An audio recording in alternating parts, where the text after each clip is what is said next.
Welcome back. This is the Muzzle Break Podcast. I'm Josh, your host, and this week we've got two co-hosts. We've got Brian, that you know, and we've got Sonney, who's our lead instructor here at Griffin Arms. And so we're going to just talk a little bit about Sonney and what he does and all that. But first up, we got to talk about Radio Made Easy. They'll be here next weekend. Evan Dixon from Radio Made Easy will be here. They're doing the Zero to Hero radio course. It's awesome. I highly recommend it. The seats are very limited and shrinking. Last time we had this, we had to turn away a half dozen people. It's very important that you get out here, especially if you don't have a comms plan for emergency or natural disaster. And you just need to have this a part of your life, because if you're in the firearms community, you're dealing with the possibility of some kind of chaos or disaster happening in your life, or actually you have the anticipation of something like that happening. And this is just another tool in your arsenal that you can have and be able to not only talk to other people, but also talk to first responders and emergency people if you need to in an emergency situation. It's a really, really big deal. Everybody should come out and take this class. We'll be doing it, I think, 3 times this year.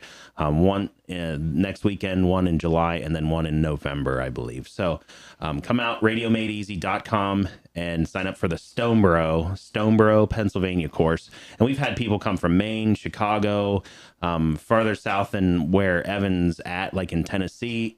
And we've had everybody has loved this course and enjoyed it. Like I said, the last one we had to turn away a half dozen people the night before. It's limited space, limited availability. It's going to be awesome, though. You guys need to come out and check that out. Radio Made Easy. So also another bit of housekeeping here in the shop is the fact that Sonney here will be doing our first training for this year for the 2025 season next month on April 15th. It's all on the website. Yeah. Our website is now updated with all of the dates, and you can go in there and click the links and sign up for things. If you're not able, send us a Facebook message, an Instagram message, or contact us through email at Griffin Arms, just GRIFFINARMS at protonmail, PROTON mail.com. Okay. So, Sonney, tell us a little bit about yourself. Tell us your background and whatnot. So we're here to just kind of interview you just a little bit, just so people. Sonney probably won't be a weekly guest that we have on, or a weekly co-host, just because he's on the one of the local police forces, and he has like a swing. It's like a swing shift schedule. Yeah, we kind of rotate. So like every other week, you'd be available, or whenever he can. So hopefully. So tell us about yourself, your background, and kind of where you came from, how you got involved in the stuff that you do, and we'll just keep asking questions as the night goes on. So. Yeah, sure. So I'm originally from Pennsylvania. I grew up in Iowa, though, graduated high school there. And when I was 17, I enlisted in the Air Force. So I did my senior year, already knowing I was going. And about a month after graduation, I left for that and did just a little over 7 years active duty there. Did a couple of deployments, got to see and do some cool stuff. And then when I got out in 2011, I really didn't know what I was going to do. And at that time, contracting was real big. Mm-hmm. The military was getting ready to pull out of Iraq soon. And for anybody who doesn't know the contract world, what I'm referring to is the State Department runs a lot of private military contracts overseas. So they hire a lot of veterans that are out, civilians. They do everything from security to construction to, everything. So with the military time that I had, I kind of hopped into that. I did that for like 3 years working as a bomb dog handler. Okay, so you're specifically just a canine bomb dog handler, no drugs or anything like that. No, at that you weren't time. Like going into Colombia and like. I wish. Yeah. We have a guy that not associated with the shop, but he's like around that. He tells all these BS stories about how he was like burning poppy fields. And going to Colombia and getting the cartel. One man crew. Yeah. All my buddies died, so I killed a village. Right, yeah. War crimes. Okay, dude. Yeah. No. You're not in Leavenworth. You're like, yeah. Yeah. So like You to mow backtrack. lawns. You mow lawns, bro. Yeah. So the time that I was in the military, my first deployment, we went to Camp Buka. It was just a detainee facility, and I was on our QRF. So my primary job there, we literally just sat around and waited if there was like prison riots or we would do a search on a compound, anything like that.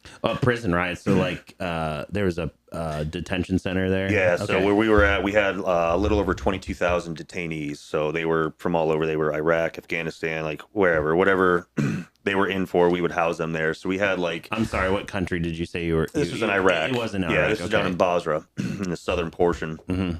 And so we had like, I think there were like 20 or 30 different compounds there. They housed anywhere from 20 to 100 detainees that were in there. They just had like these little tents in rows that they'd stay in. So we would go there, and a couple times a week we'd do a search on a compound if they were, they had until they were making weapons or passing messages or doing whatever. It was stupid shit, but we would go in there and search through their tents and do whatever that way. So these were detainees. They weren't necessarily people that were like... They were awaiting trial, pretty much. Oh, there was a lot of them. They were some that had like criminal background and stuff like that. Okay. Yeah, yeah. So they pull them off target. Mm-hmm. Yeah, they pull them off target, and then they bring them back to the detention center. Yep.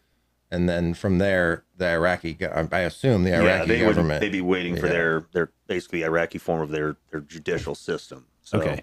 Yeah, I don't know anything about anything from that world. Like, yeah, they'd be pulling in people, like you said. If you have a unit that's out doing whatever, and they have fighting age males that they capture doing, whatever, they would extract them from there and take them to a detainee facility usually, and then hold them there. So it was like a general populace, is what you're saying. Kind of. Like, they would separate them sometimes based on like degree of things that they did, like murderers, but also they would separate them like Shia, Sunni, and the different. Yeah, they hate each other. Yeah, so they would have to be real careful in keeping them separated on that aspect as well. Okay, interesting. Yeah, like tribal war. Yeah. Oh yeah. So but while I was there, people was a lot. That's like it was a lot. That's a city. It was massive. Yeah, just the detainee facility was separate. It was like a half-mile drive from where the base was that the USA people were from, and that city of just the internment facility was massive. How many dog handlers did you guys have like in your? So when I was there, I wasn't a dog handler at that point. Oh, okay. Yeah, I was there just as a regular guy. Okay. While I was there, I actually got accepted to the canine school. I had submitted my package to do a lateral cross train and got notified while I was there that I got accepted. Okay. So when I got back from that one, that was like 2007 time frame. I ended up going to the canine school down in Texas at Lackland, where they send everybody there. So Air Force, Army, Marines, Navy, they all go through the same one. And then shortly after that, I got stationed in Illinois. So my first base, I was in Montana, which beautiful state. But if you're in the Air Force, do not fucking go to a PRP base. It's a nuke base, and it's fucking terrible. What makes it terrible? The job just sucks. So we were going out to these missile facilities and guarding them for 5 days at a time, and then you'd have 5 days off. Okay. And it's just fucking miserable. I got you. So, so when I went to canine school, I got done. I then went to Scott Air Force Base in Illinois, and I was only there for like 3 to 4 months before I went on a deployment as a dog handler. And I went back over to Iraq, and I went to Camp Taji, which is just north of Baghdad. And I was with you'll probably know, he's the 1st Cavalry Division, 56th Stryker Brigade Combat Team. I don't know. Big Red One. Yeah, yeah. So I was with them. That was a lot of fun. That was doing like actual combat missions, high value targets, doing cordon knocks, cordon searches of different cities, looking for IED cells, shit like that. So that's where I got the canine experience from, was doing that. I ran that as a dog handler for about the last 3 years of my military time. So you work closely with EOD then? Not really. No. I mean, we would call them if we had something. How often did you find like an actual like IED?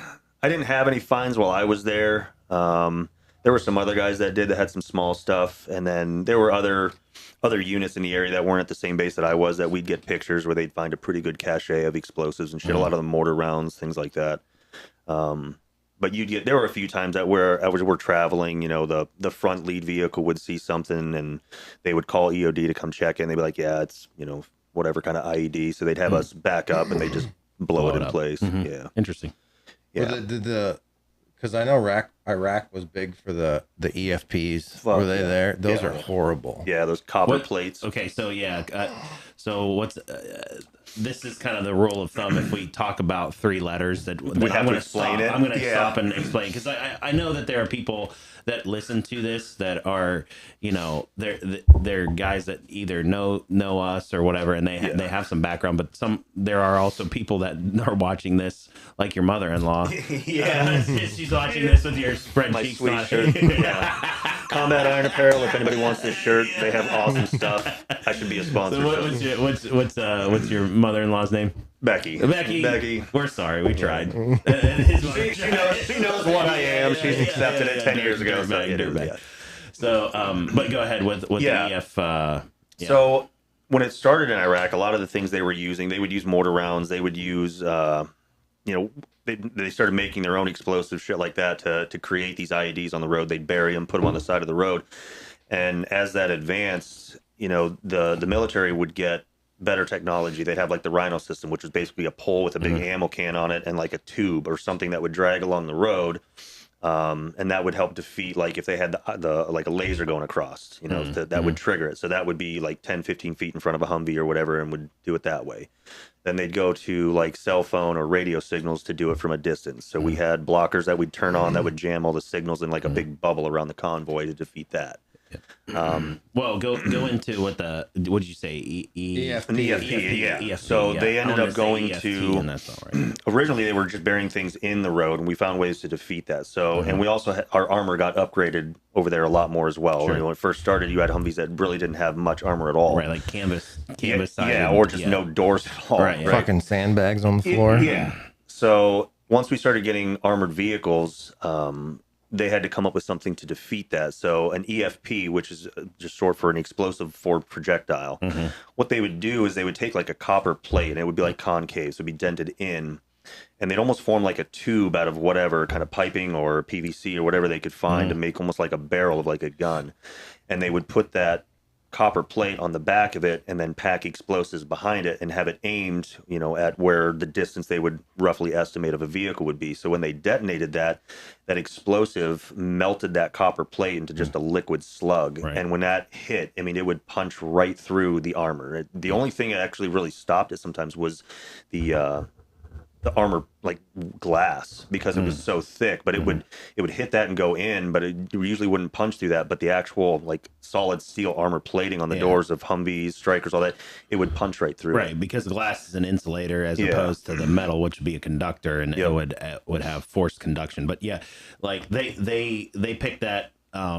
They picked that line up from my ancestors over in Ireland. They like to do that quite a bit. IRA. Yeah, the IRA. They like to do that kind of stuff. Yeah, that shit was They're nasty. really good at making bombs, like really effective ones. Yeah, they got crafty with it. So yeah, that's I saw pictures of like the sides of those like hemmets and things like that that were like completely just tore. Like it looks like somebody just drill pressed through. They put like nails and shit. Nails, ball bearings, anything. No, all sorts of nasty stuff. Then they'll daisy chain shit together. You have multiple ones going off. They'll set one off to hit this vehicle and wait for people to come, and then have another one 200 yards down the road and blow that. So that's where I got the K9 experience from, and then I got into contracting with State Department, and I did that for like 3 years as a bomb dog handler. Who'd you contract? That was with SOC. It was Special Operations Consulting. It's just one of the many companies that work under the State Department. Was that more enjoyable than a regular deployment? No, it sucked. I just worked at a gate, just literally walking my dog around. Like they'd stack up vehicles in like a entryway or like Sallyport, and I just walk my dog around. So like, were you intermixed with the combat unit that you were attached to, or when I was military? That's what I'm. No, well, what I'm asking is, a lot of people know the scenario when you go on deployment in the military, and there's certain boundaries that the military has, or there's a form that the military has you be a part of, and when you go to being a contractor, there's different set of rules essentially, there right? Is. Yeah, in the area we were in, is it better, or you didn't have to? Did you have like a command sergeant that you went up to and you were like, can I leave? Or, So contracting, really the only reason you get into it was for the money. We were making like $400 a day. So the money was great, but there weren't really uniform standards. You wore like 511s and a polo shirt. We worked 12-hour shifts. You get the old guys that were like, that did 20, 30 years in the military and they still thought they were a full bird colonel and they fucking tried to treat you like that. And you just tell them to fuck off.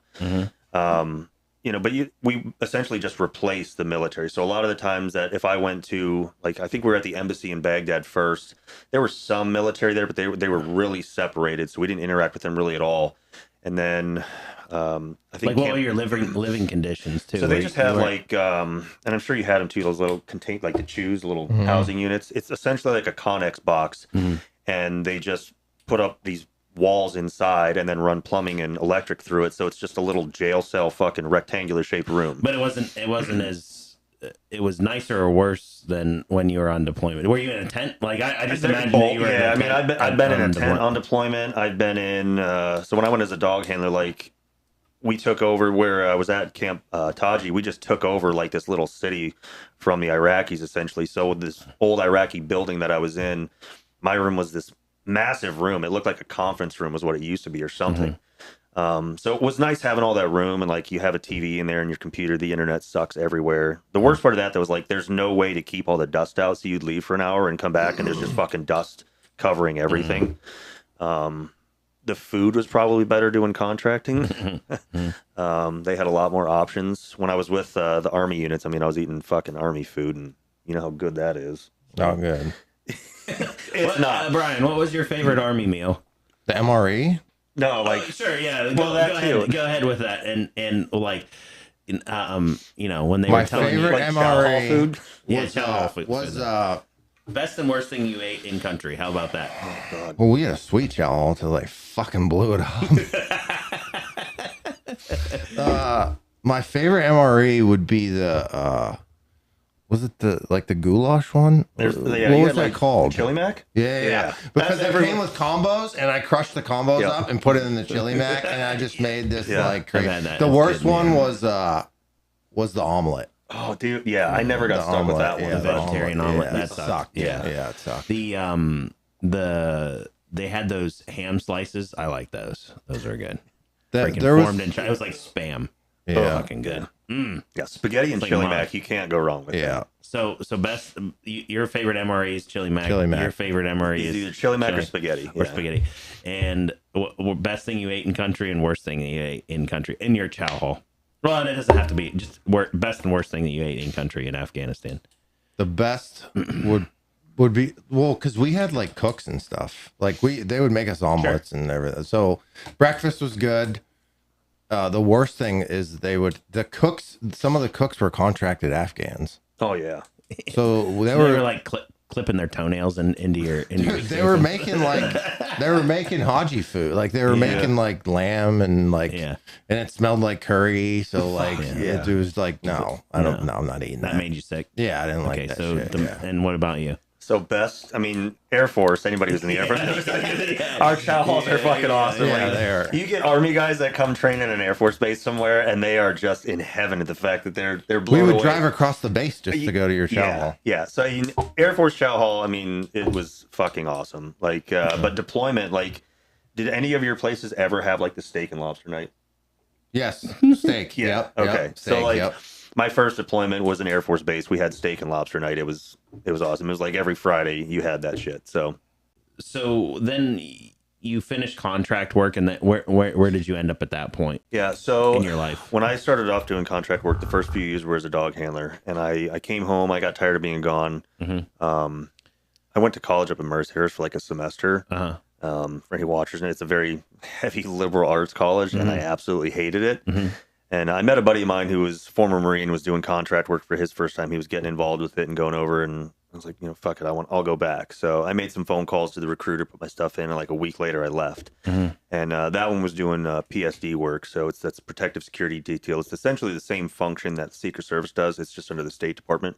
So wait, you did 2 tours with the Air Force, Yep. a contract, and then is this another contract then? Okay. Yeah, so I went with Academy. They were formerly Blackwater, and that's who I trained with. And then we were waiting on our clearances to come back to the State Department. We got them, but I guess we were supposed to go to Bagram, Afghanistan, but there was an issue getting us into Afghanistan. So State Department made like a one-time ruling that they allowed those. There was like 50 of us that were waiting. They're like, we'll let you transfer your clearances over to another company so you guys can go. Generally, if you switch companies, you got to redo your whole clearance. Mm-hmm.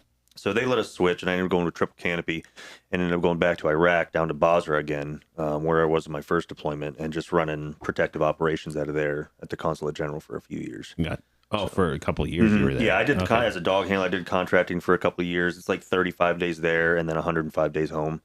Okay. And then, like I said, I came home for like a half a year for a semester of college or whatever. Yeah. And then ended up going back over and did another few years. So then you came back here to the States and yeah. So I met my wife actually right as I was in training with Academy, and we got married later that year in 2014, and then I left like the beginning of 15 to start contracting for my second round. And then after like 3 years, she's like, you know what, this is enough. You got to come home. So early 2017, like January 2017, I used my GI Bill, put myself through the police academy. And when I graduated, I got picked up by the department I'm at now and have been with them for the last 8 years. Okay, cool. And then you did a short stint there of like security for a casino, right? Too. Yeah, that was while I was home doing the whole college thing. Oh, okay. Yeah. All right. I didn't know where that. Yeah, we no. talked about that. That's kind of like an interesting thing. Just like you don't hear about like people that work like in a casino and just like count cards. Yeah, that was your first. Like, oh, you gotta count cards. We all went to Vegas and he kind of let us. I always think you kind of rolled your eyes when I asked that, but I don't think that it's not delegitimizing you in any way, shape, or form. Yeah. But it's just an interesting other side of I guess law enforcement, if you want to call it that. That a lot of people don't talk about, and just watching cameras, like you got to be really observant about stuff like that. Was like did you ever fall asleep? Yeah. When you're working a midnight shift and it's coming up at like 5 a.m. and there's 5 people in the casino, just like when we were at SHOT Show, 5 more those people that are just drinking beer and ripping darts like with no life. Yeah, we're watching them on camera. So yeah, that wasn't the most fun job, but it was interesting. Yeah. So then you started here at the Sharon Police Department, and you are on the county CERT team, which is a SWAT team. If people know, why do we call it the CERT team anyway? It's like, I don't understand that. I don't know why it got named that. It was I think when it started, it got named that, and I don't know if there's a lot of people that are doing that. They're going to something like CERT team called CERT.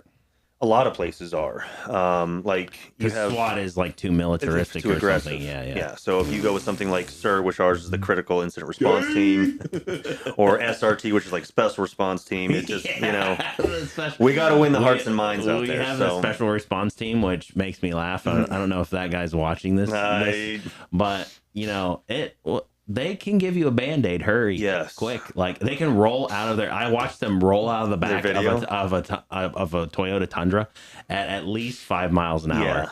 And I mean like roll, like jelly roll. Yeah, no, it wasn't a tactical roll. It was like, let me start the motion and gravity will finish the rest for me. And I want that person to like, and they had a grandma on there too. Yeah. She was about 8 million years old, and she was like the lady that comes when you're like shot and your guts are hanging out, and she's like, it's gonna be okay. And she's like, a sandwich. I got some cookies for you when we get back to the hospital, and I'll give you a sticker and a popsicle. And I'm like, my guts is coming out, lady. Yeah, their video is pretty epic. But yeah, so I've been with Sharon for about 8 years. Been on the CERT team for about 7. What's your main role in the CERT team? Because like everybody has a role. So I've held quite a bit actually. I'm currently an assistant team leader, so I help with supervision. I ran as our point man with the Shield for a few years. I'm our team medic, and then I'm on the precision marksman team as one of the sniper guys. So the Overwatch. Yeah, do Overwatch on operations and other public events, things like that. You're also an instructor then for the CERT team. Yeah, as so well, I've been a firearms instructor for I think probably close to 5 or 6 years. I do that with Sharon Police Department and with the CERT team. So. Oh, okay, cool. Yep. Yeah, so all of you that are interested, I know that I've had lots of inquiry about the the teachings that we or what we're teaching here at the shop. So it's going to be a basic pistol course. The date in April is up on the website.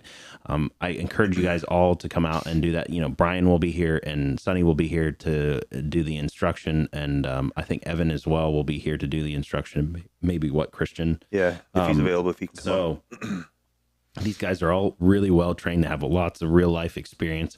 If you want to get a better understanding of how to, manipulate your firearm, use your firearm, we're not trying to turn people into like some kind of militant organization or cops or something like that, but we want you to be able to feel competent and confident behind your gun. Just because, again, a good Evan Dixonism is, possession doesn't equal proficiency, right? So like, just because you have that handgun doesn't mean that you know how to use that handgun in a stressful situation or in an awkward situation.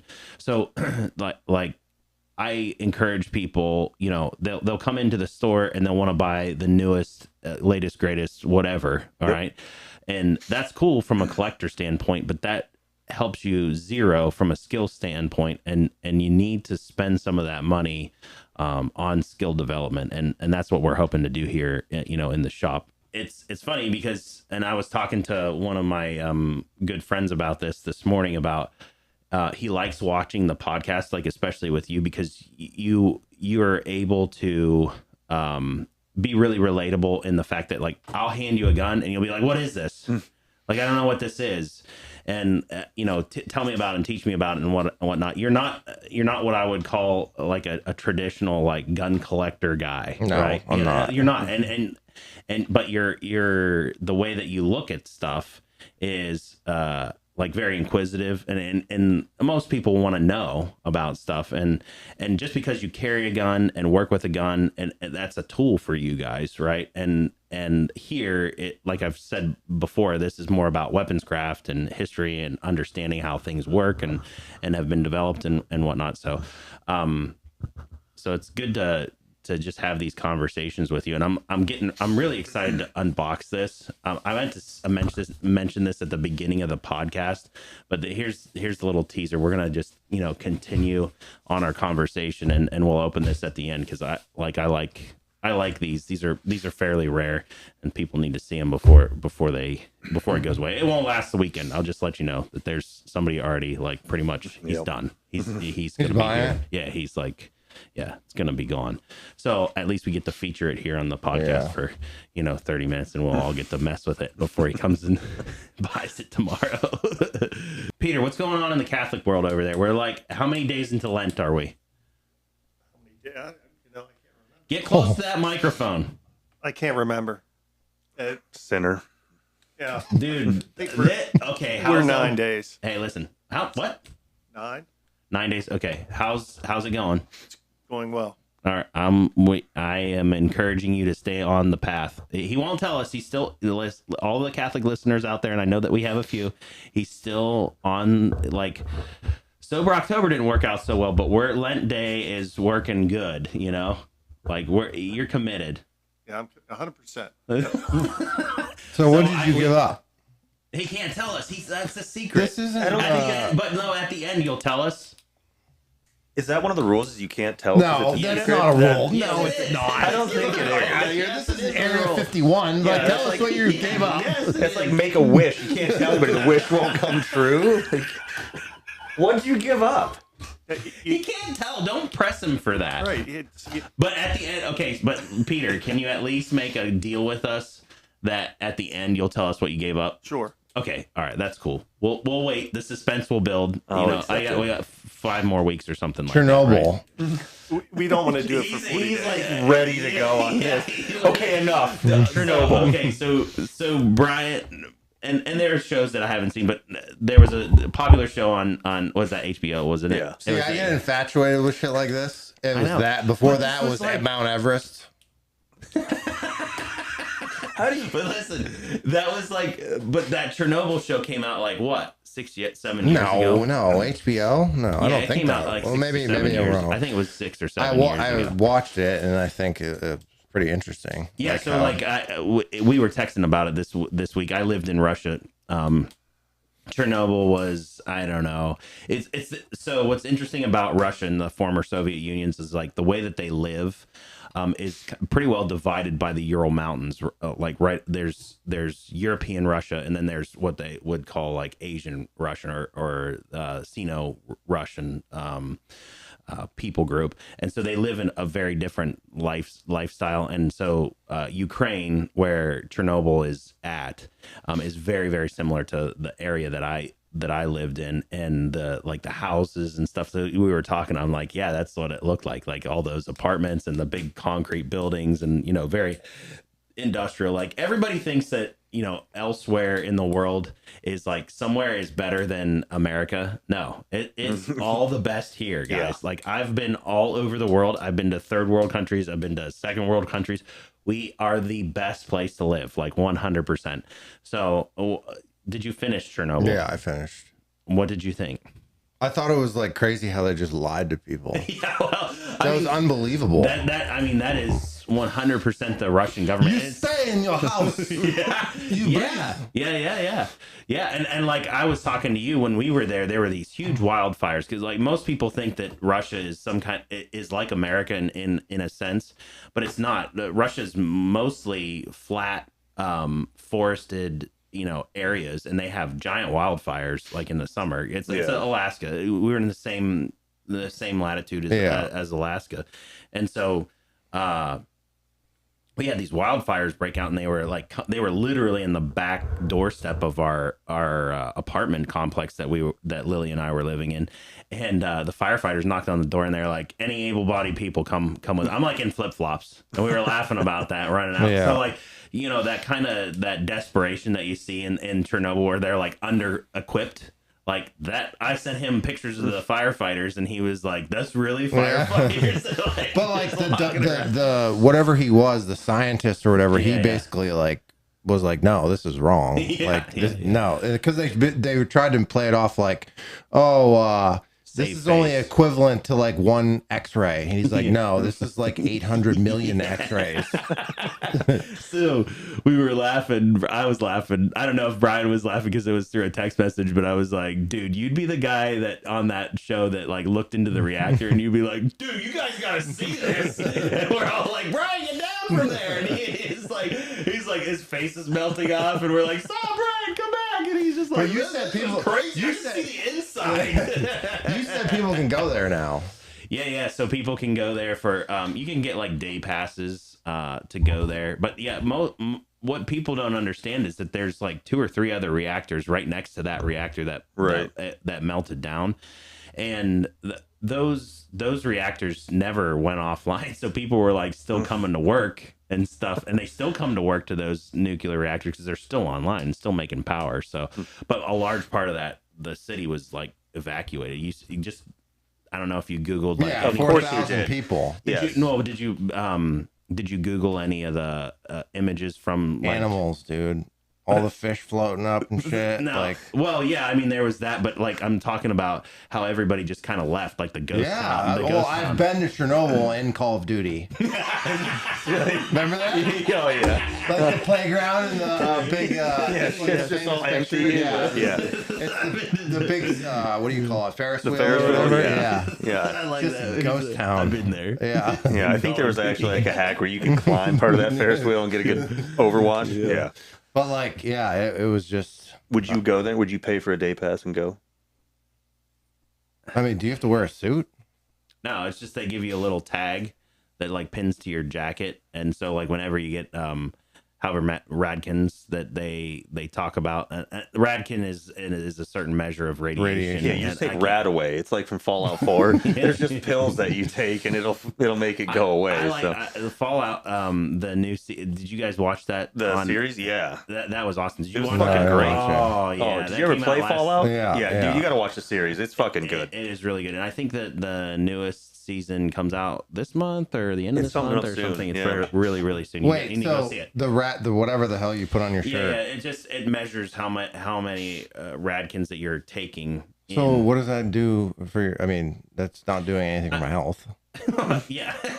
I don't think it's ever like, hey, you should go near this radiation. It's not good for you. It's not charged up, but you got to think. I mean, people talk about radiation. It's kind of an interesting topic to even talk about right now.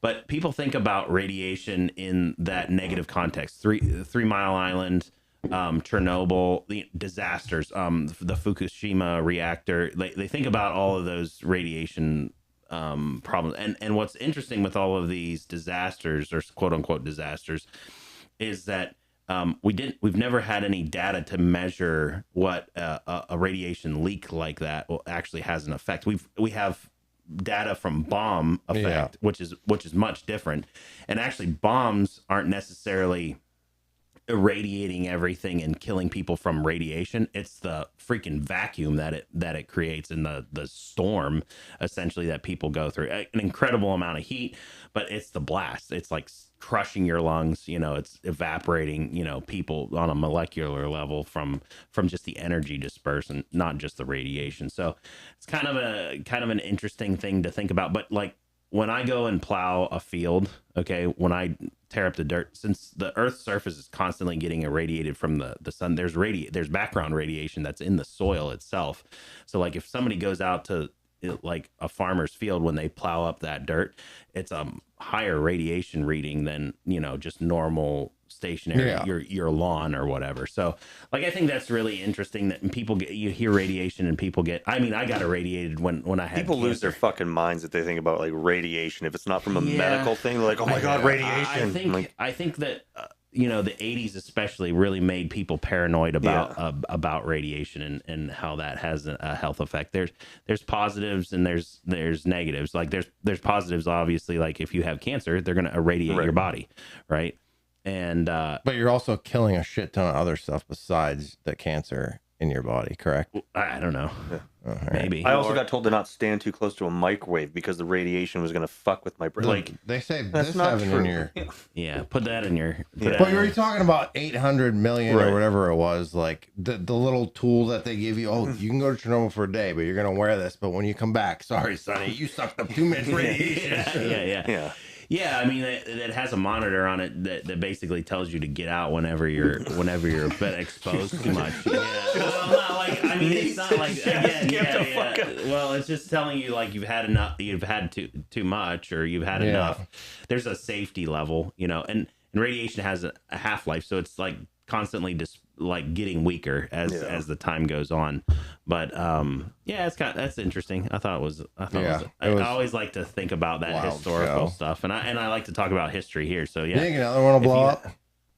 No, do you hope another one blows up? So the problem with that reactor was that it was a graphite reactor that they don't make anymore, and the reason, and it was pretty much a thing that was done even to when they built that, because the Soviets are always so backwards and behind the times, that it's a really cheap way to make a reactor. So they were using these graphite carbon reactors, and they're like such old technology. Like even back then, it was pretty much antiquated technology that they were just still using because the Soviet Union is so backwards. So no, I mean the Fukushima reactor, that whole thing, that was an infiltration of salt water, I believe. But it was shut down very quickly. It did have a plume of radiation, but again, the Earth gets irradiated all the time, and a lot of that stuff dispersed, fairly quickly. Can you imagine if it was like a new guy at Chernobyl that did it? You piece of shit! Some trainee, like a fucking new guy. What's that button do? No. So, all right. So, let's unbox this thing. So this is from Korth. Which is a partner of Nighthawk, and they're their own entity, but Nighthawk imports them, and we're a big dealer for Nighthawk. So Korth revolvers, if anybody out there has ever seen a Korth revolver or shot a Korth revolver, they are the best. They are, like, full stop. Sorry, the Manurin pistols, no, they're not any good compared to this. Sorry, fight me in the comments. But Yeah, I want to see this. This is like super obsessive, compulsive German engineering. Like even the way that this label is made, it's got the gun maker's name. Oh, yeah. It's got what it is. It if this was an American gun, it would literally have like a freaking sticker on the side that said like okay, Yeah. and there's gun is in here. But this is like very obsessive, compulsive. Delicious glasses of milk. Yeah, so they come in these really nice. We're gonna get rid of Just this. get rid of that nice Yeah, box. they come in these really nice packaging. It is cardboard. They did some plastic boxes, but I think they were just too expensive to ship, and shipping is like the biggest expense for any of this stuff. Oop. That's the bill. Yeah. That's for me. So, but you guys gotta check this. Gotta check this. You're big on these. I know. like When it comes to Nighthawk, you it's love just- showing off like their precision paper that they send. with it. Somebody Okay, punched so wait. that with a pencil twice.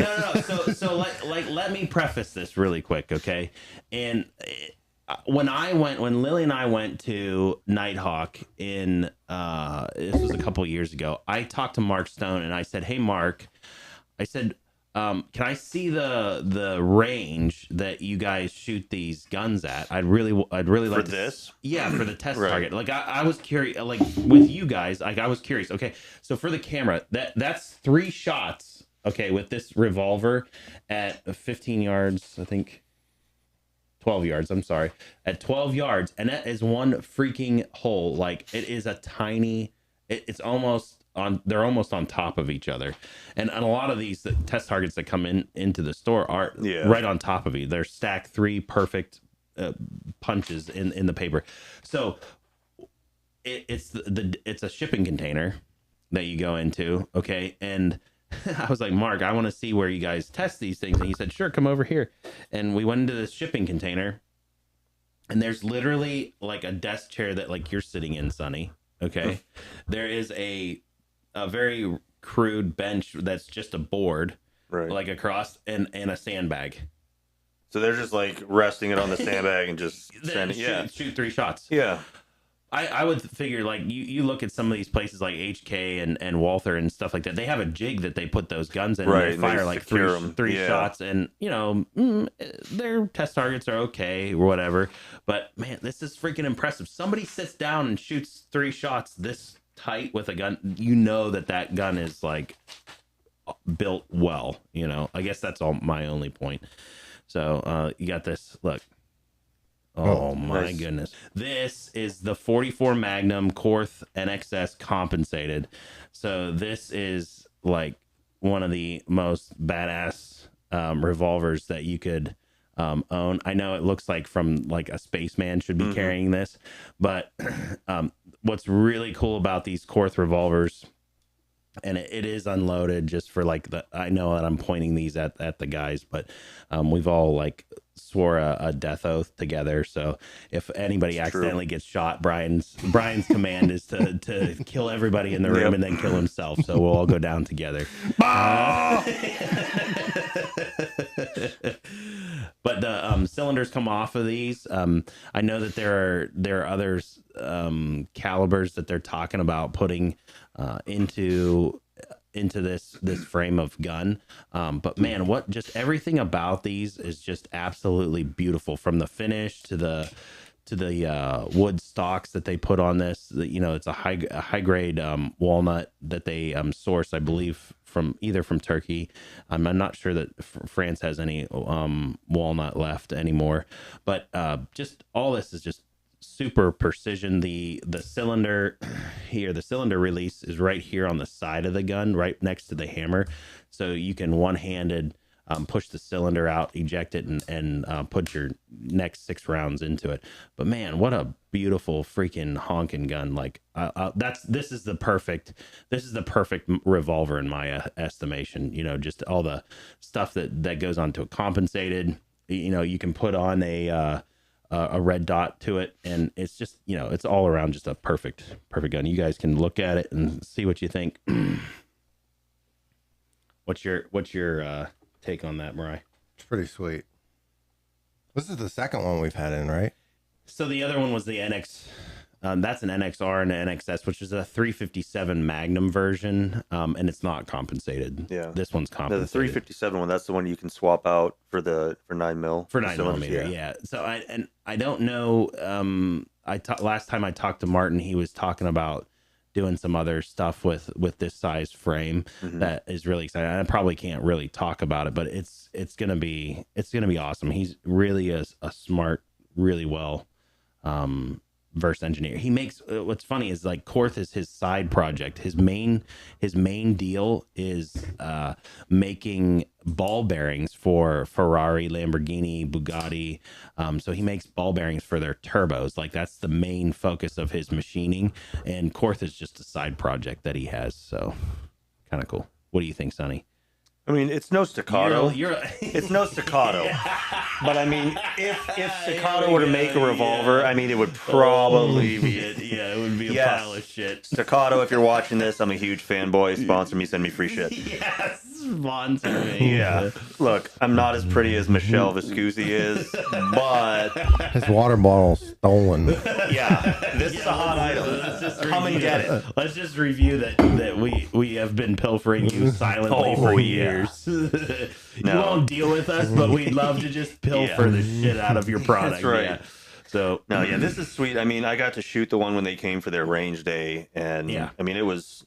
did they have an NXS like that, or was it just? No, I think it was the Mongoose. yeah, it was it just was the a Mongoose. straight. And like, I've Mongoose. never been a huge revolver fan. I've shot plenty of them, but I've never been a big fan. But that one that I shot, that Mongoose that day, like it was enjoyable to shoot. Like it was fun. It felt good. And then, seeing stuff like that and being able to see the cylinders swap out to go from 357 to 9 was pretty cool. I like that. It's definitely craftsmanship for sure. Yeah. So, but we've come down to probably our time. Yeah, Peter's telling me we got 50 minutes in. So I appreciate you guys listening once again this week.